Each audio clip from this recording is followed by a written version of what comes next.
नमस्कार कुंभ राशिर व्यक्तिगण बंधुगण मु आशा करुछि आपण माने सुस्थ एवं सुस्थ अछंती। प्रत्येक दिन परी बंधुगण आज मध्य मु आपणक पई मार्चरु मार्च पर्यंत राशिफल नहीं आसुछि। तेबे आसंतु देखिबा मार्चरु मार्च पर्यंत आपणक दिन किपरि बीतिबो एवं आपणकु केउ जिनिस गुड़िक प्रति विशेष ध्यान देबाकु पड़िबो। आपणक जीवन रे केउ परिवर्तन आसीबाकु जाउछि। आपण आपणक जीवन रे कोन पाइबाकु जाउछंती। आपणक पई कोन उपाय अछि आसंतु जानिबा। नमस्कार बंधुगण, आजिर अत्यंत गुरुत्वपूर्ण ज्योतिष कार्यक्रम रे आपण मानंकु समस्तंकु पुणी थरे स्वागत। बंधुगण, आजिर वीडियो विशेष भाबरे कुंभ राशिर व्यक्तिंक पई तयारी करा जाइछि। तेणु जदि आपणक राशि मीन तेबे भिडियोटिकु शेष पर्यंत ध्यान देई सुनंतु, कारण आजि मु आपणंकु किछि सूचना देबाकु जाउछि जहा आपणंक जीवन सहित गभीर भाबरे जडित। बंधुगण, बहुत दिन धरी कुंभ राशिर व्यक्तिंक जीवन रे एक अद्भुत स्थिरता थिला। अनेक लोक निज हृदय रे भाबुथिले आम जीवन रे किछि बड़ घटना काहींकी घटुछि नाही। एते परिश्रम करिबा सत आमे काहींकी फलाफल पाउनाहु। किंतु ज्योतिष शास्त्र कहे जे मार्चरु मार्च मध्यरे किछि ग्रह परिवर्तन घटिबाकु जाउछि जहा कुंभ राशिर अनेक लोकंक भाग्य बदलाई पारे। आजि पांचटी अदृश्य शक्ति आपणंक जीवन रे सक्रिय हेबाकु जाउछि। एही शक्ति गुड़िक एपरी शक्ति जहाकु आपण निज आखिरे देखि पारिबे नाही, किंतु आपण सेमानंकर प्रभाव को बहुत गभीर भाबरे अनुभव करिबे। प्रथम शक्ति हेउछि भगवान महादेवंक आशीर्वाद। जेउ व्यक्तिंक जीवन रे महादेवंक कृपा अछि सेमानंक भितरे एक अद्भुत आत्मविश्वास जन्मी थाए। कुंभ राशिर अनेक लोक एते दिन धरी निज उपरे विश्वास हराई बसिथिले। सबुकिछि अटकी जाइथिबा परि लागुथिला, किंतु मार्च परे आपणंक भितरे धीरे धीरे एक नूतन शक्ति जन्म हेबा आरंभ हेबो। आपण देखिबे जे हठात आपणंक मन पूर्व अपेक्षा बहुत शक्तिशाली हेउछि। आपण पूर्वरु असंभव मने हेउथिबा काम करिबाकू साहस पाइबा आरंभ करिबे। भगवान महादेवंक एही आशीर्वाद आपणंकु जीवनर लढ़ई रे नूतन भाबरे ठिया हेबार शक्ति देबो। जदि आपण प्रकृतरे भगवान शिवंक कृपा पाइबाकू चाहंती तेबे प्रत्येक सोमवार सकाळे स्नान करंतु। शिवलिंगरे एक पात्र पानी एवं 3टी बेलपत्र अर्पण करंतु एवं ओम नमः शिवाय थर जप करंतु। तुमे देखिबो जे तुम जीवन रे थिबा बाधा गुड़िक धीरे धीरे दूर हेबाकू आरंभ करिबो। एबे द्वितीय शक्ति विषय रे कथा हेबा। द्वितीय शक्ति हेउछि राधा कृष्णंक कृपा। बंधुगण, भगवान श्रीकृष्ण समयर मालिक। से जानती जे जीवन रे जणे व्यक्ति को केबे सुजोग दिया जीवो। कुंभ राशिर अनेक लोकंक जीवन रे एपरी एक समय आसुछि जेउठारे तुमे सठिक समय रे सठिक निष्पत्ति नेबार क्षमता पाइबो। पूर्वरु तुमे अनेक निष्पत्ति नेइथिबो एवं परे अनुताप करिथिबो, किंतु एबे एपरी एक समय आसुछि जेतेबेले तुमे नेइथिबा निष्पत्ति गुड़िक धीरे धीरे तुमर भविष्यतर मूलदुआ सृष्टि करिबो। एही समय रे एक नूतन चाकिरी आरंभ करिबा, व्यवसाय रे नूतन योजना करिबा किंबा नूतन चाकिरी सुजोग खोजिबा ए सबु जिनिस तुम पई शुभ होई पारे। तृतीय शक्ति हेउछि प्रभु श्री रामंक आशीर्वाद। श्री रामंकु सर्वोच्च पदवी कुहा जाए। से सिखाइथिले जे जीवन रे श्रृंखला एवं कठिन परिश्रम केते गुरुत्वपूर्ण। कुंभ राशिर अनेक लोक बड़ स्वप्न देखंती किंतु अधा रास्तारे हार मानि जांती। किंतु 10 मार्चरु तुम भितरे एक श्रृंखला सृष्टि हेबो जहा जोगु तुमे तुमर लक्ष्य को अधिक गुरुत्व देबा आरंभ करिबो। एही समय विशेष करी सेमानंक पाई गुरुत्वपूर्ण जेउ माने चाकिरी पाई प्रस्तुति करूछंती। व्यवसाय करुथिबा लोकंक पाई आयर नूतन रास्ता मध्य खोली पारे। ଚତୁର୍ଥ ଶକ୍ତି ହେଉଛି ଭଗବାନ ଗଣେଶଙ୍କ କୃପା। ଗଣେଶଜୀ ହେଉଛନ୍ତି ବାଧା ଦୂରକାରୀ, ଅର୍ଥାତ୍ ସେ ଜୀବନରେ ବାଧା ଦୂର କରନ୍ତି। କୁମ୍ଭ ରାଶିର ଲୋକଙ୍କ ଜୀବନରେ ଏପର୍ଯ୍ୟନ୍ତ ଯେଉଁ ବାଧା ଥିଲା, ହଠାତ୍ କାମ ଅଟକି ଯିବା, ଟଙ୍କା ଅଟକି ଯିବା କିମ୍ବା ଯୋଜନା ଭାଙ୍ଗିଯିବା, ଏହି ସମୟ ମଧ୍ୟରେ ଧୀରେ ଧୀରେ ଅଦୃଶ୍ୟ ହେବା ଆରମ୍ଭ ହେବ। ଆପଣଙ୍କର ଚିନ୍ତାଧାରା ମଧ୍ୟ ପରିବର୍ତ୍ତନ ହେବା ଆରମ୍ଭ ହେବ। ଆପଣ ଅଧିକ ସକାରାତ୍ମକ ହୋଇଯିବେ। ଏବଂ ମନେ ରଖନ୍ତୁ, ଯେଉଁ ବ୍ୟକ୍ତି ସକାରାତ୍ମକ ଭାବରେ ଚିନ୍ତା କରିବାକୁ ଶିଖିବେ, ତାଙ୍କ ଜୀବନରେ ମହାନ ସୁଯୋଗ ପାଇବେ। ପଞ୍ଚମ ଏବଂ ସବୁଠାରୁ ଶକ୍ତିଶାଳୀ ଶକ୍ତି ହେଉଛି ସଙ୍କଟ ସମାଧାନକାରୀ ମହାବଳୀ ହନୁମାନଜୀଙ୍କ ଆଶୀର୍ବାଦ।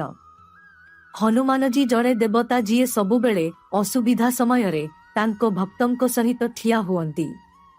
ଅନେକ କୁମ୍ଭ ରାଶିର ଲୋକଙ୍କ ଜୀବନରେ ଦୀର୍ଘ ସମୟ ଧରି ଆର୍ଥିକ ଚାପ ଚାଲିଛି, କିନ୍ତୁ ଏହି ସମୟ ମଧ୍ୟରେ ସେହି ଚାପ ଧୀରେ ଧୀରେ କମିବାକୁ ଆରମ୍ଭ ହେବ।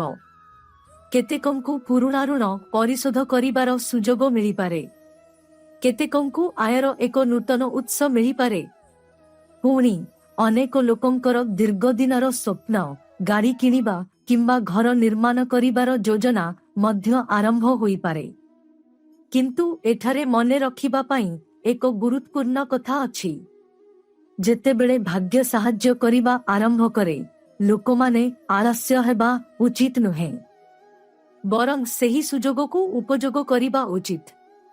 କୁମ୍ଭ ରାଶିର ଲୋକଙ୍କ ପାଇଁ ବର୍ତ୍ତମାନ ସବୁଠାରୁ ଗୁରୁତ୍ୱପୂର୍ଣ୍ଣ କଥା ହେଉଛି ସଞ୍ଚୟ କରିବା।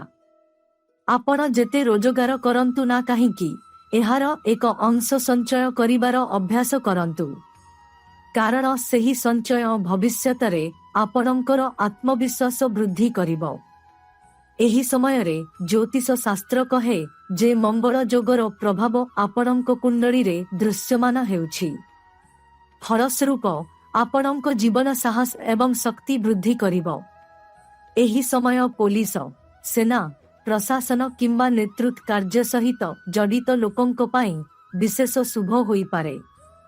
ଛାତ୍ରମାନଙ୍କ ପାଇଁ ଏକ ଗୁରୁତ୍ୱପୂର୍ଣ୍ଣ ବାର୍ତ୍ତା ମଧ୍ୟ ଅଛି। ଅନେକ କୁମ୍ଭ ରାଶିର ଛାତ୍ର ସେମାନଙ୍କ ପାଠପଢ଼ାରେ ଟିକେ ଶିଥିଳ ହୋଇଯାଇଛନ୍ତି, କିନ୍ତୁ ଯଦି ଆପଣ ଏବେ ସତର୍କତାର ସହ ଅଧ୍ୟୟନ ଆରମ୍ଭ କରନ୍ତି, ତେବେ ଆପଣ ଭବିଷ୍ୟତରେ ବହୁତ ଭଲ ଫଳାଫଳ ପାଇପାରିବେ। ଆଉ ଗୋଟିଏ କଥା ମନେ ରଖନ୍ତୁ, ଏହି ସମୟରେ କିଛି ଲୋକ ଆପଣଙ୍କ ପଛରେ ସମାଲୋଚନା କରିପାରନ୍ତି, କିନ୍ତୁ ସେମାନଙ୍କ ବିଷୟରେ ଅଧିକ ଚିନ୍ତା କରନ୍ତୁ ନାହିଁ। କାରଣ ଯେତେବେଳେ ଲୋକମାନେ ଆଗକୁ ବଢ଼ିଥାନ୍ତି, ସମାଲୋଚକ ମଧ୍ୟ ସୃଷ୍ଟି ହୁଅନ୍ତି। ବନ୍ଧୁଗଣ, ଜ୍ୟୋତିଷ ଶାସ୍ତ୍ର ଅନୁସାରେ ମାର୍ଚ୍ଚ 10 ରୁ ମାର୍ଚ୍ଚ 19 ମଧ୍ୟରେ ଆପଣଙ୍କ ଜୀବନରେ କିଛି ଖବର ଆସିପାରେ ଯାହା ଆପଣଙ୍କୁ ବହୁତ ଖୁସି କରିପାରେ। ଏକ ପୁରୁଣା କାମ ସମାପ୍ତ ହୋଇପାରେ, ଏକ ନୂତନ ସୁଯୋଗ ଆସିପାରେ, କିମ୍ବା ଆପଣ ଏପରି ଜଣେ ବ୍ୟକ୍ତିଙ୍କୁ ଭେଟିପାରନ୍ତି ଯିଏ ଆପଣଙ୍କ ଭବିଷ୍ୟତ ପାଇଁ ବହୁତ ଗୁରୁତ୍ୱପୂର୍ଣ୍ଣ ହୋଇଯିବେ। ତେଣୁ ଏହି ସମୟରେ ନିଜ ଉପରେ ବିଶ୍ୱାସ ରଖନ୍ତୁ, ଈଶ୍ୱରଙ୍କ ଉପରେ ବିଶ୍ୱାସ ରଖନ୍ତୁ ଏବଂ କଠିନ ପରିଶ୍ରମ କରନ୍ତୁ। କାରଣ ଯେତେବେଳେ 5ଟି ଦିବ୍ୟ ଶକ୍ତି ଏକାଠି କାହାର ଜୀବନକୁ ଆଶୀର୍ବାଦ କରନ୍ତି, ସାଧାରଣ ଲୋକ ମଧ୍ୟ ଅସାଧାରଣ ହୋଇପାରନ୍ତି। ଏହା ଏପରି ଏକ ସମୟ ଯେତେବେଳେ ଭାଗ୍ୟ ଧୀରେ ଧୀରେ ତାର ନୂତନ ଦ୍ୱାର ଖୋଲିବାକୁ ଆରମ୍ଭ କରେ। ବନ୍ଧୁଗଣ, ଜୀବନରେ ଅନେକ ମୁହୂର୍ତ୍ତ ଆସେ ଯେତେବେଳେ ବାହାରୁ ସବୁକିଛି ସମ୍ପୂର୍ଣ୍ଣ ଶାନ୍ତ ଦେଖାଯାଏ। ଏମିତି ଲାଗୁଛି ଯେପରି କିଛି ହେଉନାହିଁ, କିନ୍ତୁ ବାସ୍ତବରେ ଭିତରେ ଏକ ବଡ଼ ପରିବର୍ତ୍ତନ ପାଇଁ ପ୍ରସ୍ତୁତି ଚାଲିଛି।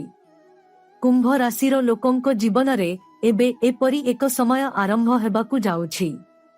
10 ମାର୍ଚ୍ଚ ଠାରୁ ଆପଣଙ୍କ ଜୀବନରେ ଅନେକ ପୁରୁଣା ଜଟିଳତା ଧୀରେ ଧୀରେ ଖୋଲିବା ଆରମ୍ଭ ହେବ। ଦୀର୍ଘ ଦିନ ଧରି ଅଟକି ରହିଥିବା କାର୍ଯ୍ୟ, ବାରମ୍ବାର ଭାଙ୍ଗି ଯାଇଥିବା ଯୋଜନା ନୂତନ ଭାବରେ ଆରମ୍ଭ ହେବାର ସମ୍ଭାବନା ରହିବ। ଅନେକ ଲୋକ ହୃଦୟରେ ଭାବିଥିବେ ଯେ ଭାଗ୍ୟ ସେମାନଙ୍କ ସହିତ ନାହିଁ, କିନ୍ତୁ ଜ୍ୟୋତିଷ ଶାସ୍ତ୍ର ସୂଚାଇ ଦିଏ ଯେ ବର୍ତ୍ତମାନ ସେହି ପରିସ୍ଥିତି ପରିବର୍ତ୍ତନ ହେବା ଆରମ୍ଭ ହୋଇଛି। ବନ୍ଧୁଗଣ, ମନେ ରଖନ୍ତୁ ଯେ ଜୀବନରେ ବଡ଼ ପରିବର୍ତ୍ତନ କେବେ ହଠାତ୍ ଆସେ ନାହିଁ। ଏହା ପୂର୍ବରୁ ଅନେକ ପରୀକ୍ଷା ଆସେ, ବହୁତ ଧୈର୍ଯ୍ୟ ଆବଶ୍ୟକ। ଗତ କିଛି ବର୍ଷ ମଧ୍ୟରେ କୁମ୍ଭ ରାଶିର ଲୋକମାନେ ସେମାନଙ୍କର ଧୈର୍ଯ୍ୟର ବହୁତ ପରୀକ୍ଷା କରିଛନ୍ତି। ଅନେକ ଥର ଏପରି ପରିସ୍ଥିତି ଆସିଛି ଯେତେବେଳେ ଆପଣଙ୍କ ନିକଟର ଲୋକମାନେ ମଧ୍ୟ ଆପଣଙ୍କୁ ବୁଝିପାରିଲେ ନାହିଁ। କିନ୍ତୁ ବର୍ତ୍ତମାନ ସେହି କଷ୍ଟକର ସମୟ ଧୀରେ ଧୀରେ ଶେଷ ହେଉଛି। ଏହି ସମୟରେ ଆପଣ ଆପଣଙ୍କ ଜୀବନରେ ଏକ ବଡ଼ ଜିନିଷ ଦେଖିବେ, ମାନସିକ ଶକ୍ତିରେ ବୃଦ୍ଧି। ପୂର୍ବରୁ ଛୋଟ ଛୋଟ ସମସ୍ୟା ଆପଣଙ୍କ ହୃଦୟକୁ ଭାଙ୍ଗି ଦେଉଥିଲା, ଏବେ ଆପଣ ସମସ୍ୟାଗୁଡ଼ିକୁ ଅଧିକ ଦୃଢ଼ତାର ସହିତ ସାମ୍ନା କରିପାରିବେ। ଏହି ମାନସିକ ଶକ୍ତି ଆପଣଙ୍କୁ ଆଗକୁ ନେଇଯିବ। ବନ୍ଧୁଗଣ, ଜ୍ୟୋତିଷ ଶାସ୍ତ୍ର ଅନୁସାରେ ଏହି ସମୟରେ କୁମ୍ଭ ରାଶି ଉପରେ ବୃହସ୍ପତିଙ୍କ ଶୁଭ ପ୍ରଭାବ ଧୀରେ ଧୀରେ ସକ୍ରିୟ ହେଉଛି।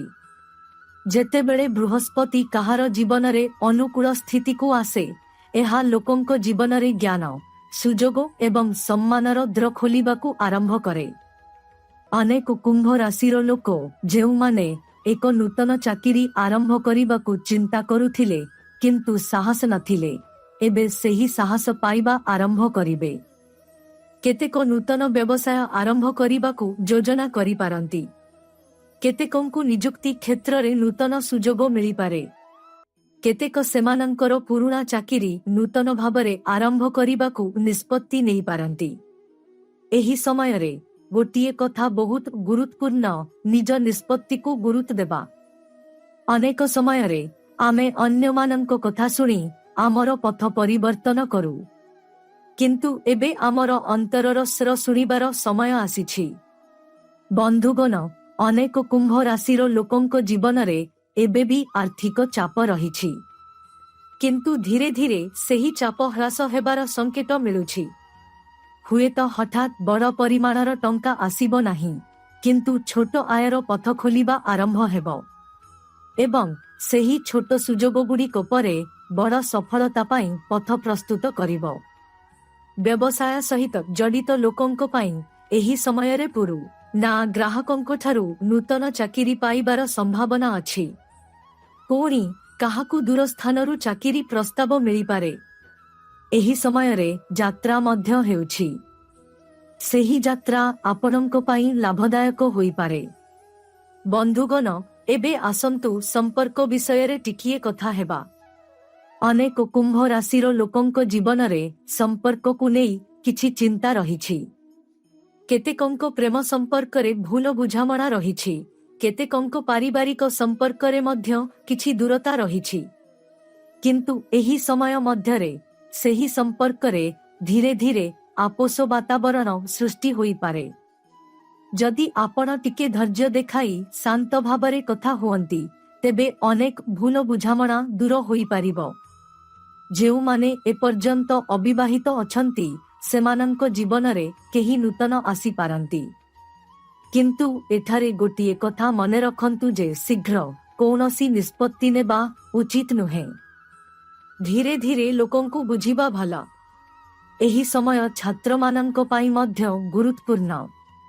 ଯେଉଁମାନେ ନିଜ ପାଠପଢ଼ାରେ ଧ୍ୟାନ ଦେଇ ପାରୁନାହାନ୍ତି, ସେମାନଙ୍କୁ ଏବେ ନୂତନ ଭାବରେ ଲକ୍ଷ୍ୟ ସ୍ଥିର କରିବାକୁ ପଡ଼ିବ। କାରଣ ଏହି ସମୟରେ ଯଦି ଆପଣ କଠିନ ପରିଶ୍ରମ କରନ୍ତି, ତେବେ ଆଗାମୀ ମାସଗୁଡ଼ିକରେ ଆପଣ ଫଳାଫଳ ବହୁତ ଭଲ ଦେଖିବେ।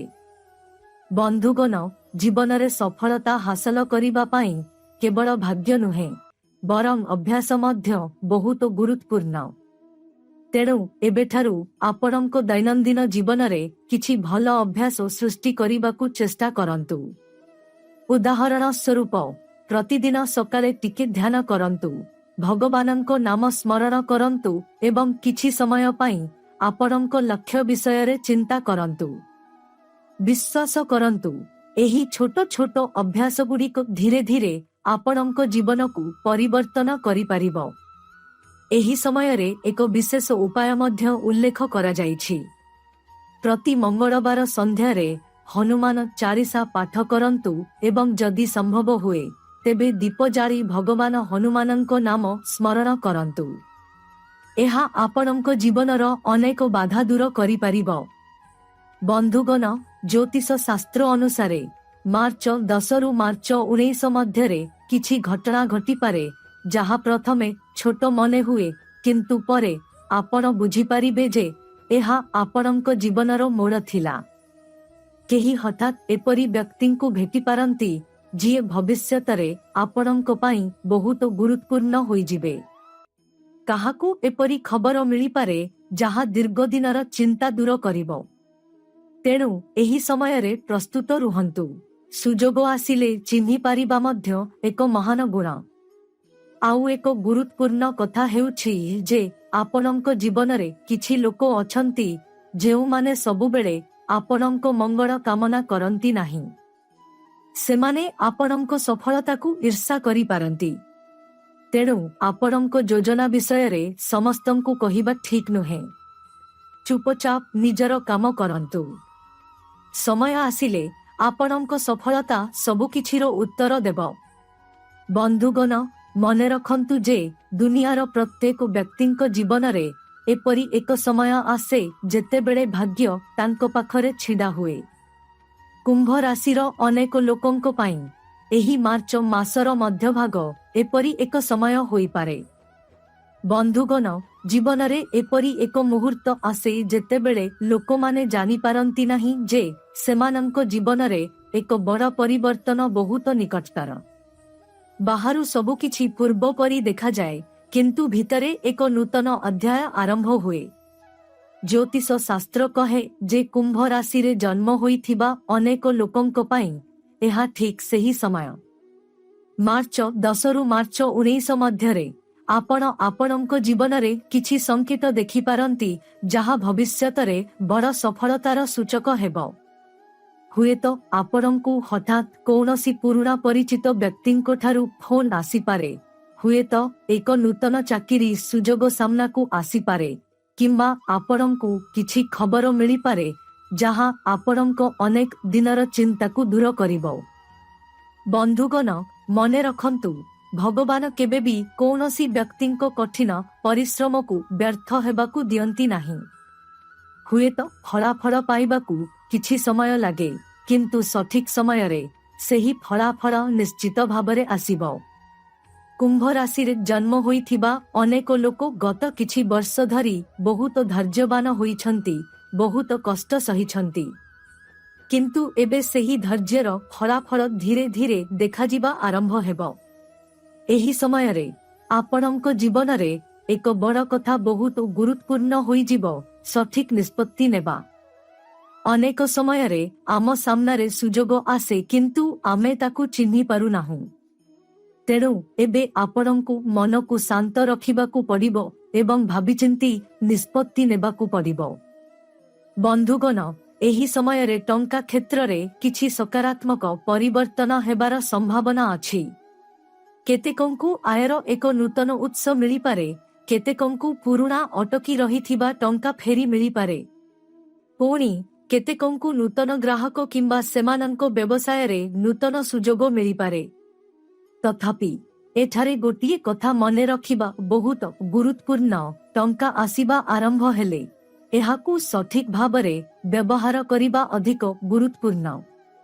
तेणु एही समय रे अनावश्यक खर्चरू दूरेई रहिबा भलो।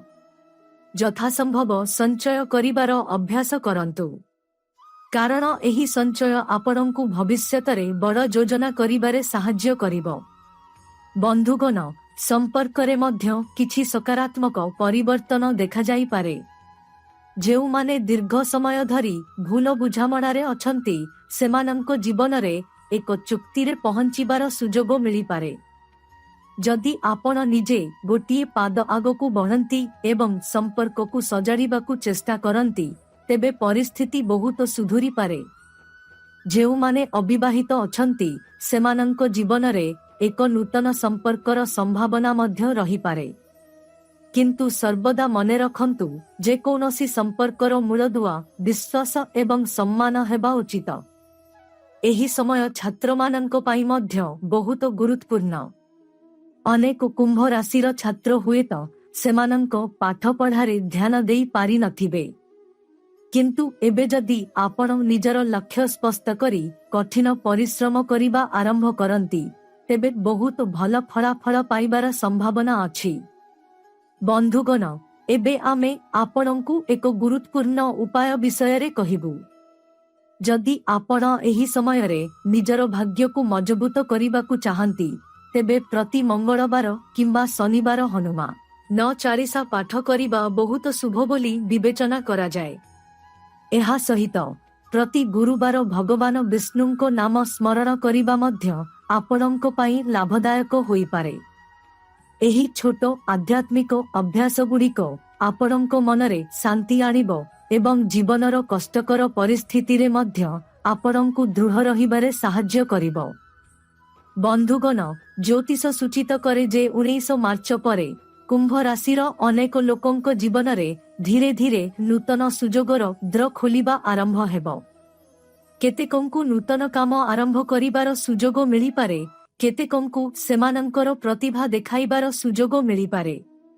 एहा मध्य होई पारे जे जेउमाने थरे आपणंकु अवहेला करिथिले सेमाने परे आपणंक सफलता देखि आश्चर्य हेबे। किंतु एठारे गोटिए कथा मने रखिबा बहुत गुरुत्वपूर्ण, जेतेबेले आपण सफल हेबा आरंभ करिबे सेतेबेले आपणंक जीवन रे अनेक नूतन लोक आसीबे। समस्ते प्रकृतरे आपणंक मंगल चाहिबे नाही, तेणु लोकमानंकु बुझिबा बहुत गुरुत्वपूर्ण।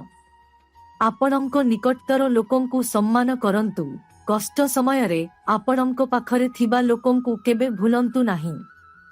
बंधुगण, जदि आपण जीवन रे बढ़िबाकु चाहंती तेबे केवल भाग्य नुहे बरं एक भल मन एवं भल काम मध्य बहुत गुरुत्वपूर्ण। तेणु सर्वदा अन्य मानंकु साहाय्य करिबाकु चेष्टा करंतु, निजर काम सच्चोट भाबरे करंतु एवं ईश्वरंको उपरे विश्वास रखंतु। अनेक कुंभ राशिर लोकंक पई एही समय एपरी एक समय होई पारे जेतेबेले सेमाने निज जीवन रे एक नूतन अध्याय आरंभ करि पारिबे। तेणु निराश हुअंतु नाही, निजर शक्ति को चिन्हंतु एवं आगकु बढ़ंतु। मने रखंतु, जिए निज उपरे विश्वास करी धैर्यर सहित काम करि पारे तांकु सफल हेबारे केही रोकी पारिबे नाही। बंधुगण, मु आजिर विशेष आलोचना एठारे शेष करुछि। मु आशा करुछि जे आपणंकु आजिर एही सूचना पसंद आसीबो एवं एहा आपणंक जीवन पाई उपयोगी हेबो। जदि आपणंकु एही आलोचना पसंद आसी थाए तेबे निश्चित भाबरे भिडियोटी को लाइक करंतु, चैनल को सब्सक्राइब करंतु एवं मंतव्य रे आपणंकर मतामत शेयर करंतु। समस्ते भल रुहंतु, सुस्थ रुहंतु एवं ईश्वरंक आशीर्वाद सर्वदा आपणंक सहित रहु।